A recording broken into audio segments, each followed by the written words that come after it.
Allahu Allahu Allahu Allah Allahu Allahu Allahu Allah Allahu Allahu Allahu Allah Allahu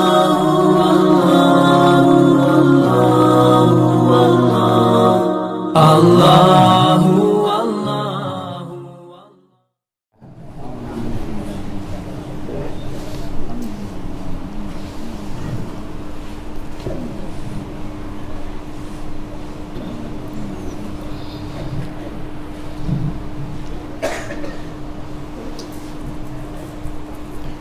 Bismillahirrahmanirrahim.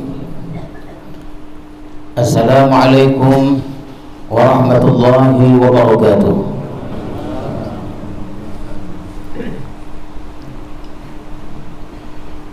Alhamdulillahilladzi hadana wa waffaqana ila siratil mustaqim, siratillahil azizil hakim.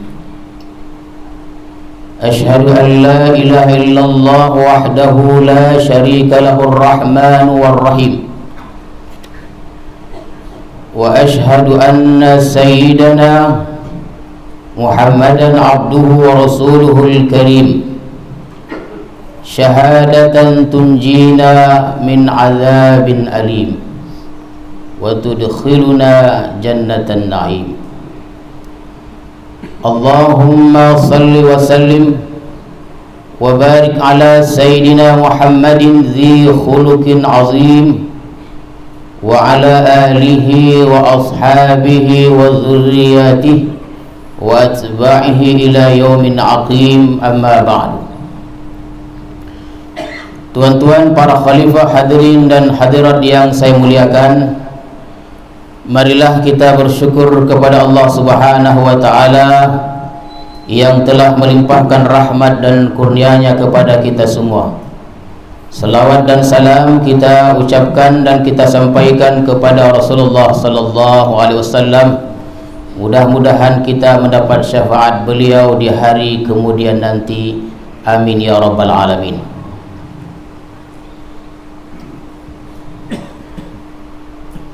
Al-hikmah as-saminah asyrah minal hikamil ataiyah. Qala al-imam al-arif billah Ahmad ibn Athaillah Sakandari rahimahullah wa nafa'ana bi'ulumi. Maka pada hikmah yang ke-18 dari kitab Hikam al-Ataiyah telah berkata Imam yang arif billah Ahmad ibn Athaillah As-Sakandari rahimahullah wa nafa'ana bi'ulumi. Kata beliau, ihalatukal a'mal ala wujudil firar min ru'unatin nafsi. Menundanya engkau akan amalan-amalan atas adanya kelapangan termasuk kebodohan diri. Itulah hadirin sekalian terjemahan dari hikmah yang ke-18.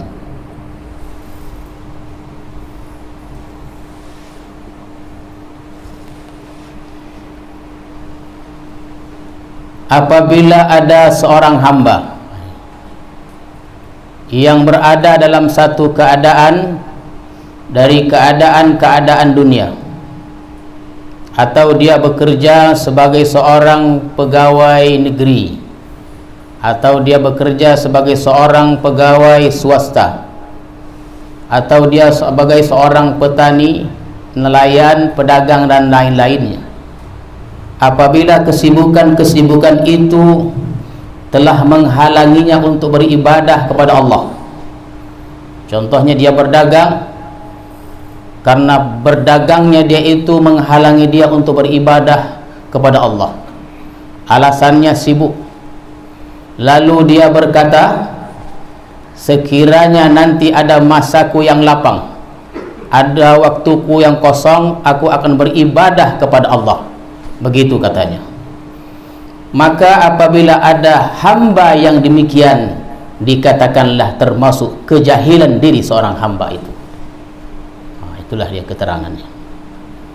Artinya menunda-nunda waktu untuk beramal karena kesibukan dia dengan urusan-urusan dunia. Lalu dia berkata, kalau ada waktu kosongku nanti aku akan beribadah. Kalau ada hamba yang demikian, hadir sekalian, termasuk kebodohan atau kejahilan diri seorang hamba itu.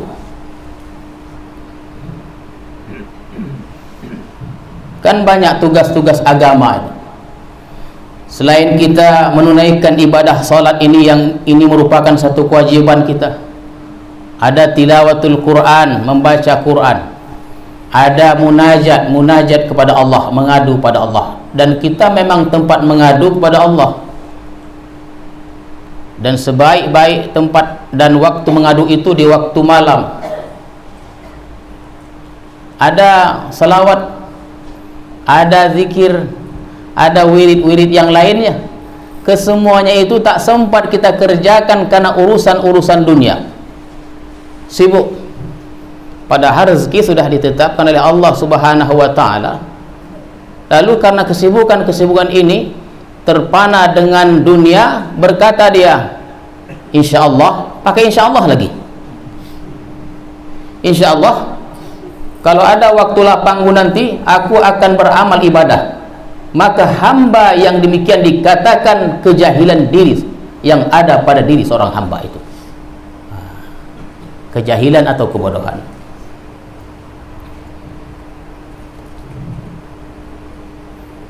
Tafakur tak sempat lagi. Silaturahmi pun tak sempat, sibuk dengan urusan-urusan dunia.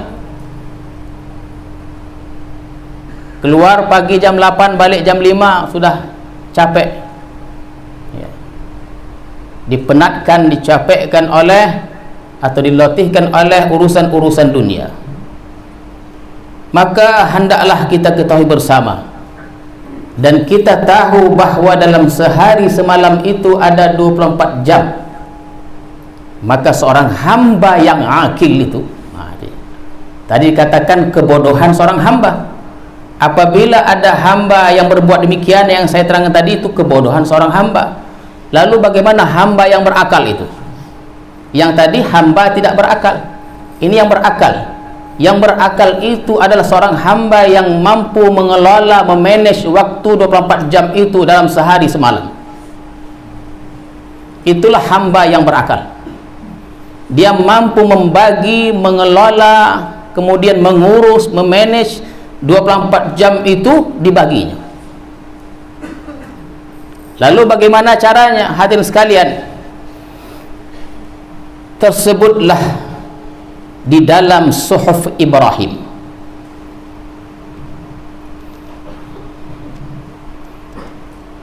Dalam Suhuf Ibrahim ada dikatakan bahwa hendaknya dalam 24 jam itu sehari semalam dibagi menjadi 4 bagian. Kalau mampu kita membagi 24 jam itu kepada 4 bagian, maka orang berakallah kita. Yang pertama, dalam 24 jam itu ada waktu untuk munajat, ada waktu untuk salawat, ada waktu untuk zikir. Kan 24 jam itu kan lama, sehari semalam. Jadi dalam 24 jam itu bagian pertama ada waktu untuk munajat kepada Allah Subhanahu wa taala. Ada waktu untuk salawat.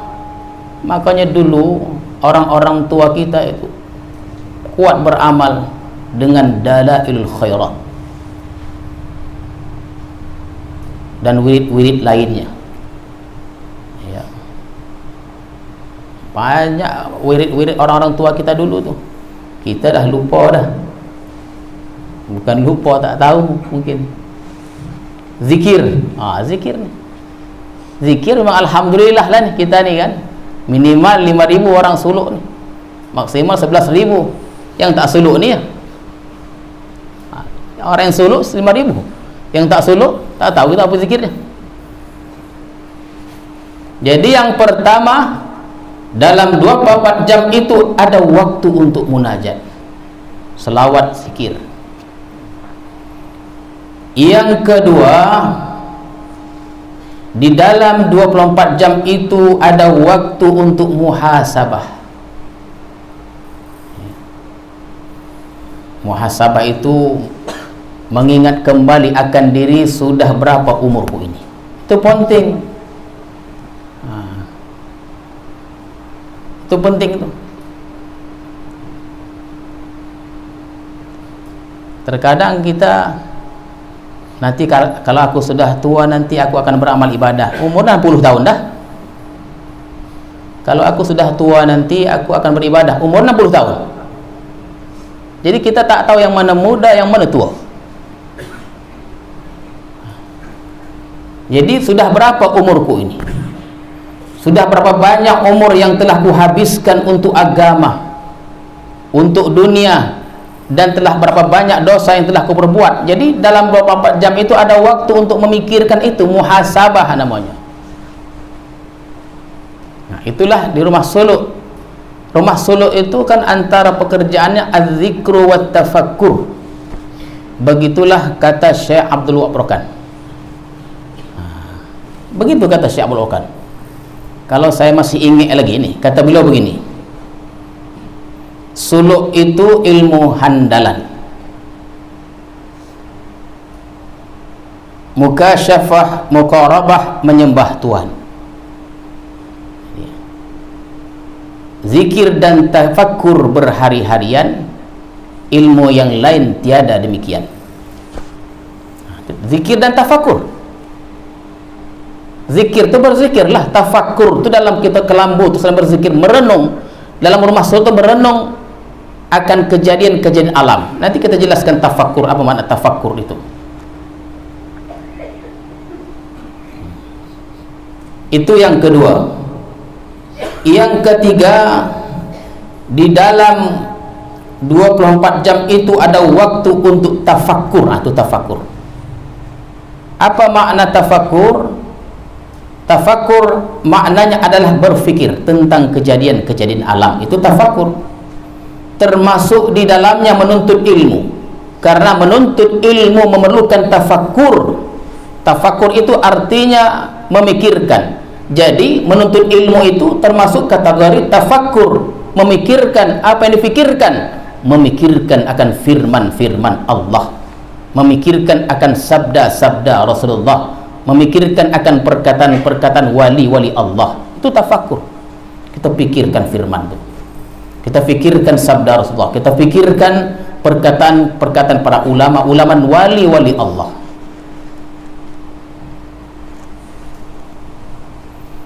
Dan yang keempat, di dalam 24 jam itu ada waktu untuk berusaha dan menafkahi keluarga. Dibagi dia. Ini kalau kita bekerja pukul 8, berangkat pukul 5, begitulah sistemnya, dan kita pun susah keluar dari sistem yang sudah diterapkan, maka pandai-pandailah meniti kehidupan ini.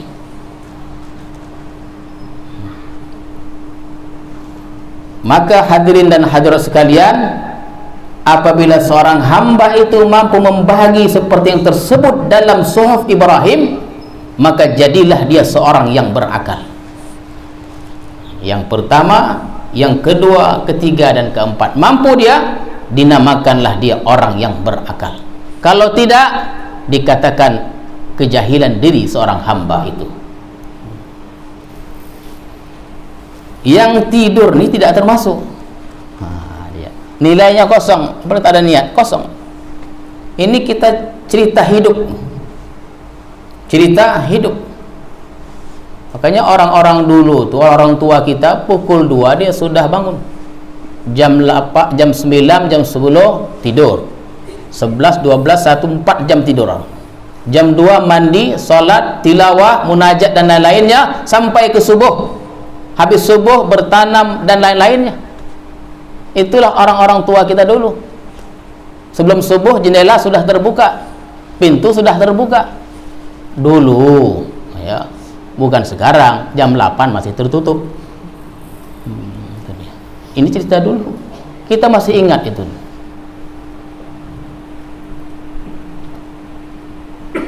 Hadirin dan hadirat sekalian, maka apabila urusan dunia lebih menguasai atau dominan waktu kita, lalu kita tunda untuk beramal kepada Allah Subhanahu wa taala, maka menunjukkanlah ini min hamaqatin nafsi, kejahilan. Min hamaqatin nafsi, kejahilan diri.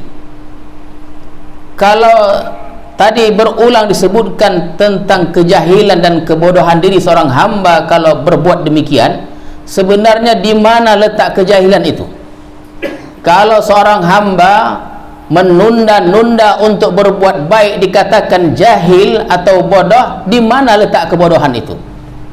Maka disebutkan wa hamaqatuhum min salasati aujuh. Maka kejahilan atau kebodohan itu boleh dipandang dari 3 sisi. 3. Disebut jahil dipandang dari 3. Al-awwal, yang pertama, isaruhu dunya 'ala al-akhirah allati hiya marji'uhu wa watanuhu al-haqiqi wa dha'fu imanihi biqaulihi ta'ala wal akhiratu khairu wa abqa.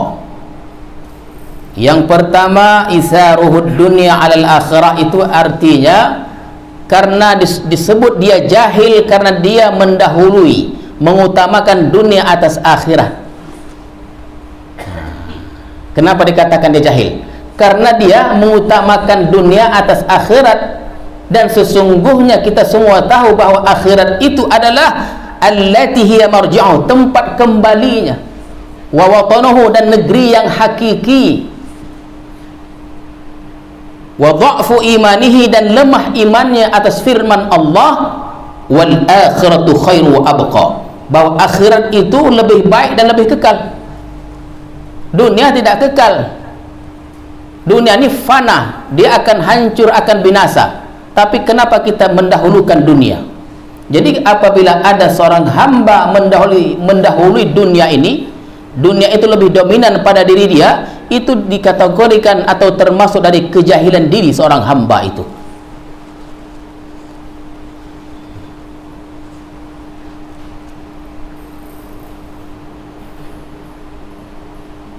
Itu dalam kitab Ihya itu kan ada disebutkan, kita ini manusia yang tinggal di dunia yang kecil nih, seperti tafsir yang kita sebutkan pada pertemuan semalam itu.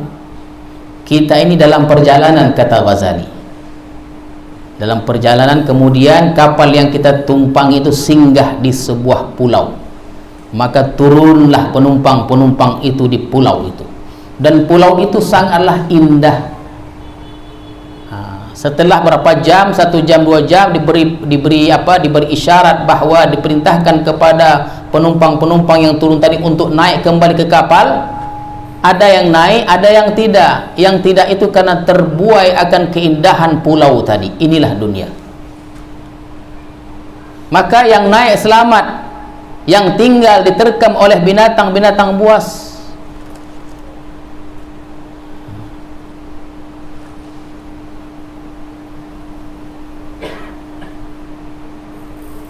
Wal aqil man ja'ala aksara awqatihi lil akhirah. Orang yang berakal itu adalah yang menjadikan kebanyakan waktunya untuk akhirat. Itulah orang berakal.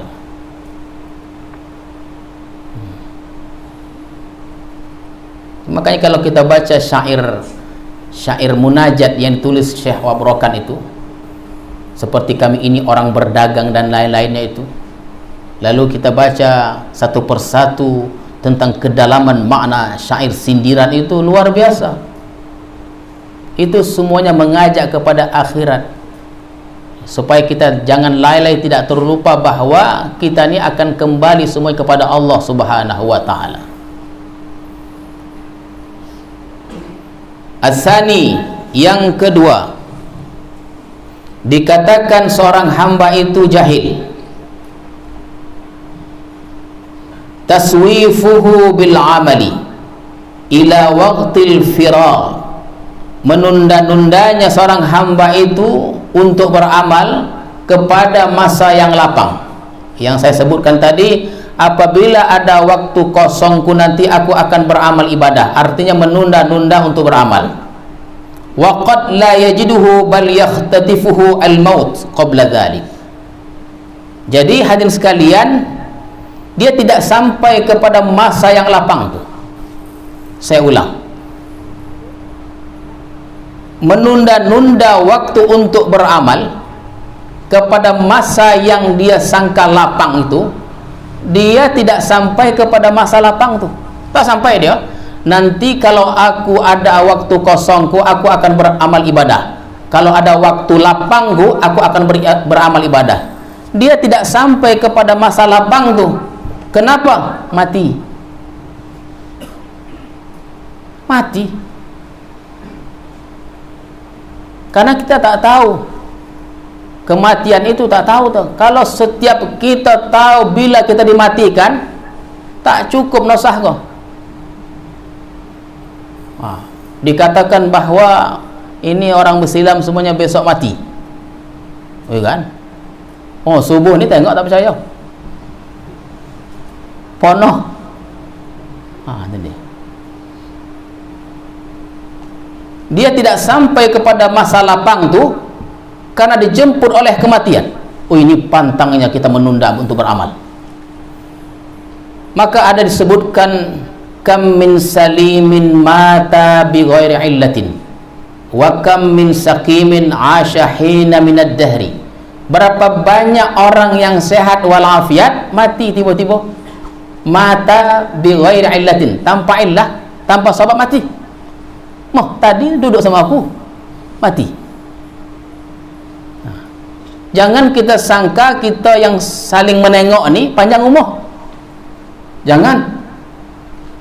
Belum tentu lagi. Boleh jadi di antara kita ni lah, nanti habis ceramah ni ada yang berhenti napihnya. Tahlil 3 malam.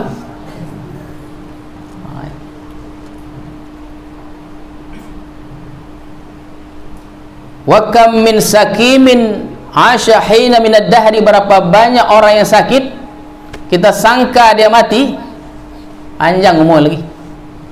Tak sangka itu dia. Tak sangka kenapa? Hampir aku tengok dah. Hampir 10 tahun lagi. Itu dia. Dan dia melihat orang-orang sehat itu yang mati. Dia yang sakit goyang kaki. Tengok. Jangan kita menyangka kita sehat ni panjang umur, jangan. Karena tidak ada orang yang tahu bila dan di mana dia dimatikan. Oleh karena itu pantang kita itu menunda-nunda tadi. Kemudian hadirin sekalian, au yazdadu syughluhu, bertambah syughluhu, kesibukannya. Nanti kalau ada besok aku akan beramal ibadah lah esok. Karena dia menyangka esok tu dia boleh ibadah. Jangan. Ternyata besok itu sibuk. Tidak ada orang yang boleh memprediksi besok itu dia lapang. Dikatakannya esok itu lapang, ternyata esoklah yang paling sibuk. Dan dikatakan li'anna ashghalad dunya yatada'ab ba'daha ila ba'din, dan ingatlah kesibukan dunia itu akan melahirkan kesibukan-kesibukan dunia yang lainnya. Jadi kalau kita punya kesibukan dunia itu akan melahirkan kesibukan-kesibukan yang lainnya. Saya masih ingat itu dulu tahun-tahun 80-an. SD sekolahnya pagi, kutab tuh kan habis zuhur di madrasah Putra sana tuh. Itu sedang berjalan, masih ingat saya tuh, sedang berjalan tuh, sudah semangat kita tuh. untuk belajar, tiba-tiba orang bersuara lantang mengatakan ikan mabuk, ikan mabuk. Ingat saya lagi itu. Balik semuanya. Tak peduli orang tu. Ikan mabuk, ikan mabuk. Udahlah balik ke rumah semuanya. Ganti pakaian, ada yang tidak ganti pakaian lagi. Ikan tu dalam tasnya. Pergilah ke sungai. Habis waktu 1 hari itu. Yang mengambil ikan, yang menyiangnya, yang menjemurnya, yang membuat macam-macam. Kita tak tahu kejadian-kejadian ini. Atau besok kita mau pergi, contohnya hadirin sekalian, ternyata datang telepon dari keluarga. Keluarga ini banyak yang bertebaran di setiap daerah menelpon bahwa ada hal penting yang mesti diselesaikan. Akhirnya kita tak boleh buat apa-apa. Akhirnya kita pergilah ke tempat tadi. Jadi rencana mau beribadah tidak jadi. Kenapa? Karena kesibukan. Dan kesibukan dunia akan melahirkan kesibukan-kesibukan dunia yang lainnya.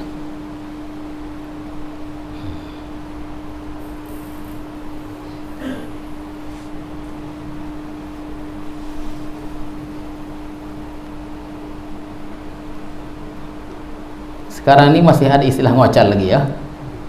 Ada yang ngocal ini. Oh, ngocal juga. Itu tak tahu dulu tuh kenapa sodak betul ngocal. Iya, dulu memang itulah kerja yang ngocal mancing. Kadang mengocal mancing itu memang sudah hobi, ditambah ada berita ikan mabuk. Oh, lebih lah. Semua kerjaan ditinggalkan. Tak peduli.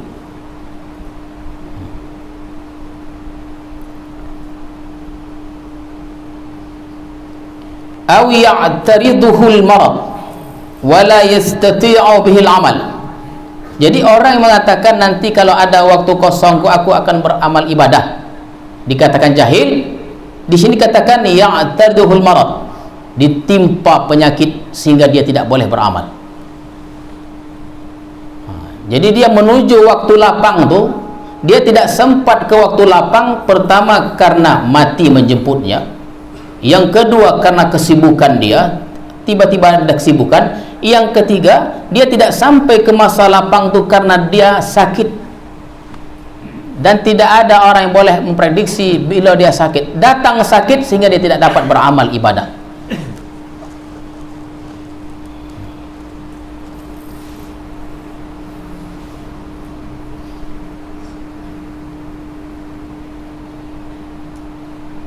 Makanya hadirin dan hadirat sekalian, keuntungan orang yang ada di rumah suluk tuh gini dia keuntungannya.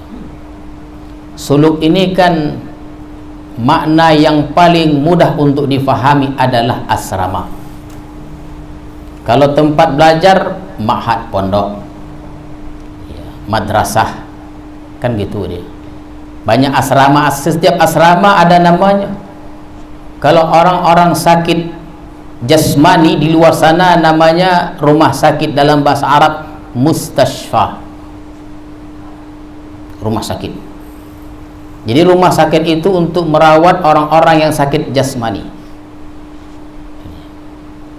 Sedangkan suluk ini asrama untuk merawat orang-orang yang sakit batin.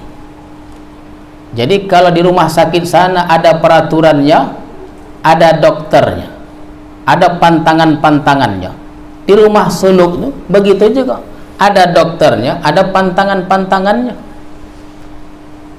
Kalau orang sakit di rumah sakit melawan pantang itu, artinya melanggar pantangan-pantangan yang sudah diterapkan itu, dia tak lama betahnya penyakit tadi. Demikian juga sebaliknya, pantangan-pantangan yang dilanggar oleh seorang salik di rumah suluk lama naiknya, dan boleh jadi tidak naik-naik.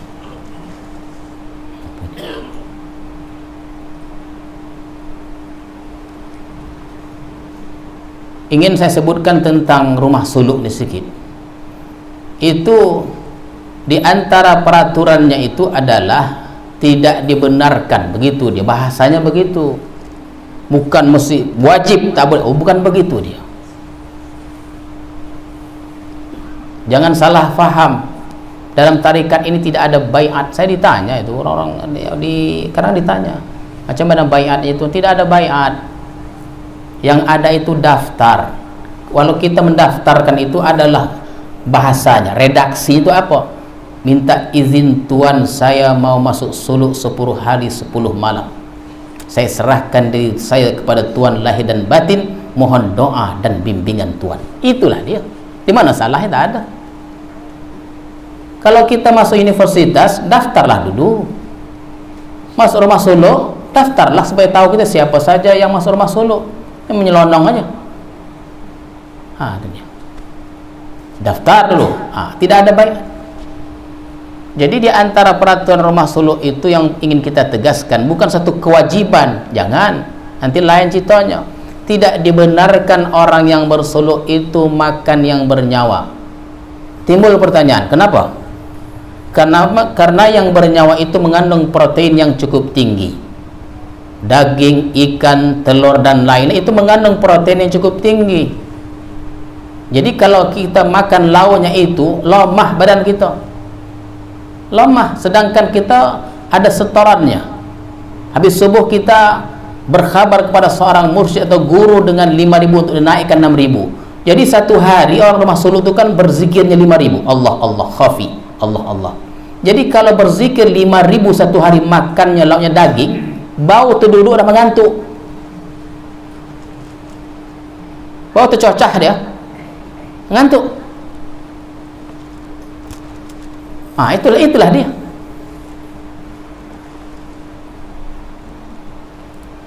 Terkadang orang mempertanyakan itu, kita diam saja, ditanya baru kita jawab. Padahal orang-orang yang di rumah sakit itu, hadirin sekalian, Allahu alam siapa yang mengurus solat mereka. Boleh jadi mereka tidak solat dan mereka tidak solat Jumat, boleh jadi, tapi tidak pernah dipertikaikan itu. Boleh jadi beribu-ribu orang rumah sakit, siapa yang mengurus solat mereka? Belum tentu lagi. Atau mereka solat tapi mungkin tidak cukup syarat dan rukunnya. Boleh jadi. Makanya di rumah suluk itu lauknya tahu dan tempe. Sodap? Jangan tanya. Setahu saya sodap. Setahu saya lah, ya, setahu saya memang sodap. Uang lagi. Ya. Jadi pengalaman suluk ni kadang ada unik dia juga. Kadang khalifah ni tahu dia belum boleh makan ikan, dipamer-pamerkan ikan tu. Dia dah boleh dah. Ditunjuk-tunjuk ikan buat gitu. Biarlah, tak apalah, ya.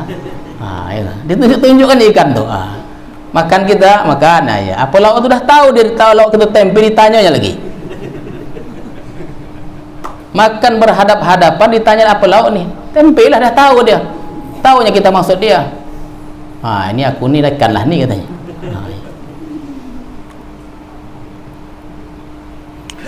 Qala an-nabi sallallahu alaihi wasallam, inna aksara siyahi ahli an-nari min at-taswif. Sesungguhnya kebanyakan jeritan penghuni neraka itu adalah orang yang menunda-nunda. Orang yang menunda-nunda.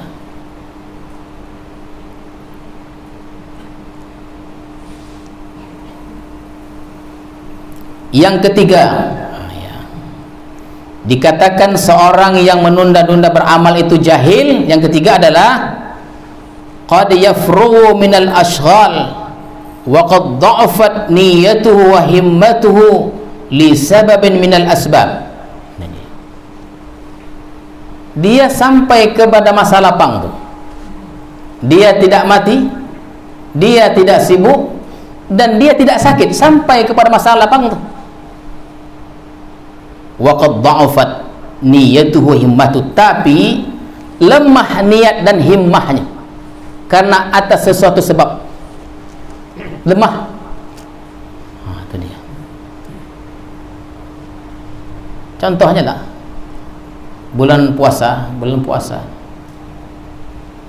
Pada siang hari itu kita berniat tarawih 23 rakaat.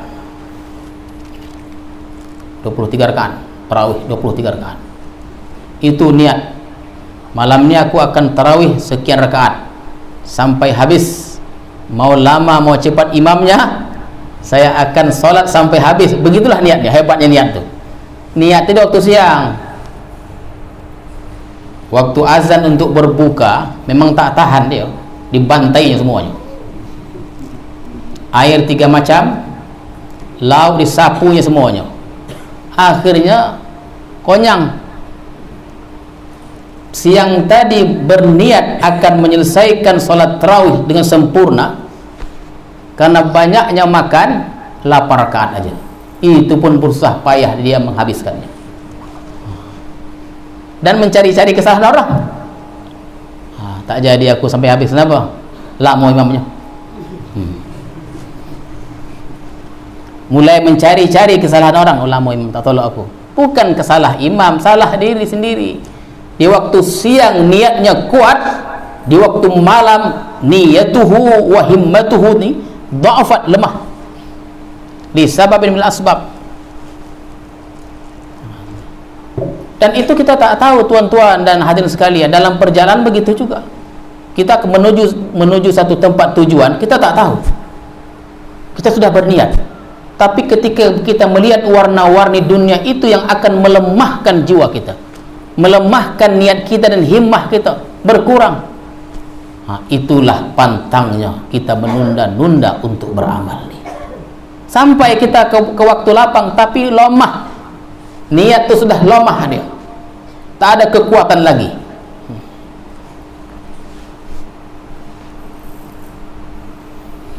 Oleh karena itu, kalau ada firman Allah, hadirin sekalian, kalau ada sabda Rasulullah, kalau tuan-tuan atau kita semuanya mendengar perkataan wali-wali Allah, jangan tidak dihiraukan. Sambut firman itu, sambut sabda itu, sambut perkataan-perkataan itu, jangan dibiarkan. Kalau Allah mengetuk pintu hati kita untuk ibadah, maka sambutlah walau sikit. Walau sikit sambut dia. Kita sedang baring, berbaring kita. Tiba-tiba macam datang satu ilham, bangkitlah kau jap, sembahyang 2 rakaat, bangkit terus, disambut itu. Jangan tidak disambut, nanti ilham tu hilang dan ilham tu tak mau datang lagi dia. Kan terkadang kita lagi istirahat memandang gitu, datang dia. Sambut, jangan tidak disambut. Sekali kita tidak menyambut hal yang demikian, maka hilanglah kesempatan-kesempatan yang akan datang. Ada yang mengatakan mencari yang halal itu adalah ibadah. Betul. Menafkahi anak istri itu ibadah. Ini adalah satu yang sangat benar, tak salah. Ini ada, mari kita contohkan. Kalau ada orang berniaga sebab tidak ada harta di rumah, ini namanya ibadah, betul. Tapi kalau dia banyak hartanya, banyak berasnya, lalu dia ingin mencari harta, itu namanya alhaakumut takasur, bermegah-megahan. Ya, mencari tadi betul, tapi bermegah-megahan dicela oleh Allah Subhanahu wa taala. Mudah-mudahan hadirin dan hadirat sekalian, tidaklah termasuk kita orang yang menunda-nunda untuk beramal, sehingga ketika kita beramal Allah ridha dan amal-amal yang kita amalkan itu diterima oleh Allah Subhanahu wa taala. A'udzubillahi minasyaitonir rajim. Bismillahirrahmanirrahim. Allahumma zidna ilma warzuqna fahma walhiqna bis salihin. Allahumma ja'al jam'ana hadza jam'an marhuma wa tafarruqana min ba'di tafarruqan ma'suma. Wa sallallahu ala sayyidina Muhammadin wa ala alihi wa sahbihi ajma'in. Walhamdulillahi rabbil alamin. Assalamualaikum warahmatullahi wabarakatuh.